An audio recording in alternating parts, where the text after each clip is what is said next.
আমি আমার প্রতিবেশী দেশের দাদাবাবুদের সাথে একটা গোবর চুক্তি করতাম। ইলিশ কিন্তু তাদের এত প্রয়োজন নেই যতটা গোবর প্রয়োজন।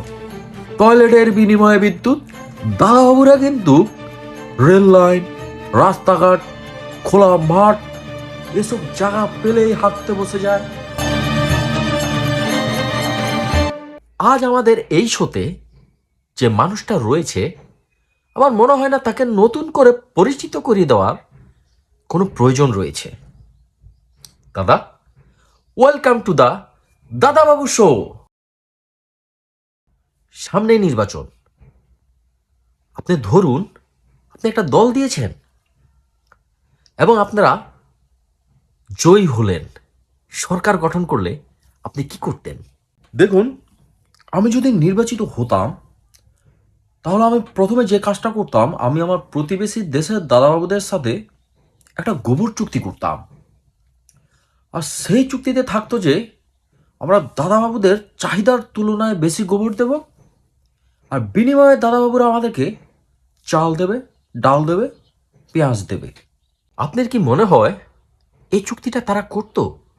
হ্যাঁ, অবশ্যই করতো। কারণ আপনার যেটার প্রয়োজন সেটা যদি আপনাকে দেওয়া হয় তাহলে চুক্তিটা অবশ্যই করতো। দেখুন, আমরা দাদাবাবুদেরকে ইলিশ দিতাম। ইলিশ কিন্তু তাদের এত প্রয়োজন নেই যতটা গোবর প্রয়োজন। তাহলে কি আপনি বলতে চাচ্ছেন যে আমরা যে ইলিশ দিতাম সেটা আমাদের ভুল ছিল?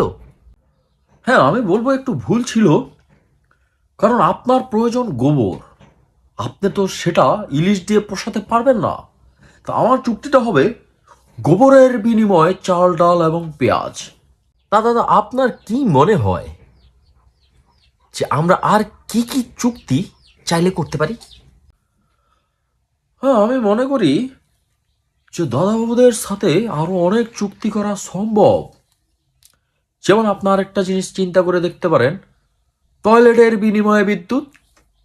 দাদাবাবুরা কিন্তু রেল লাইন, রাস্তাঘাট, খোলা মাঠ এসব জায়গা পেলেই হাঁটতে বসে যায়। তাই আপনি যদি এরকম একটা চুক্তি করেন যে দাদাবাবুরা আমাদেরকে বিদ্যুৎ দিবে আর আমরা বিনিময়ে দাদাবাবুদেরকে টয়লেট করে দেব, এই চুক্তিটাও কিন্তু অনেক সুন্দর এবং অনেক উপকারী হতে পারে। ধরুন আপনি জয়লাভ হলেন, এই খুশিতে আপনার দাদাবাবুদের জন্য কি উপহার পাঠাবেন? দেখুন, হয় যদি নির্বাচিত হতে পারতাম তাহলে আমি দাদাবাবুদের দেশে অনেকগুলো মাছ পাঠিয়ে দিতাম। আমার অনেক খারাপ লাগে, বুঝলে, এই জিনিসটা দেখে যে দাদাবাবুরা 100 গ্রাম 150 গ্রাম মাছকে 6 পিস 10 পিস করে তারপরে খায়। আমার প্রতিবেশী হিসেবে খুবই খারাপ লাগে, বুঝলে। আমাদের প্রয়োজন, আমাদের উচিত আমাদের প্রতিবেশীদেরকে একটু দেখে শুনে রাখা। আহারে,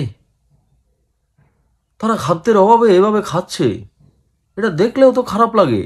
তা আমি যদি নির্বাচিত হতাম, আমি দাদাদের দেশে উপহার হিসেবে মাছ পাঠিয়ে দিতাম। সবার ঘরে ঘরে একটা করে মাছ পাঠিয়ে দিতাম, যাতে তারা একবেলা অন্তত ঠিক করে খেতে পারে। দাদা, আপনাকে অসংখ্য ধন্যবাদ আমাদের এই শোতে আসার জন্য। প্রিয় দর্শক, আপনাদের যদি এই শোটা ভালো লেগে থাকে তাহলে একটা রিয়েক্ট দিয়ে দিবেন, একটা কমেন্ট করে ফেলবেন এবং ভিডিওটা শেয়ার করে দিবেন।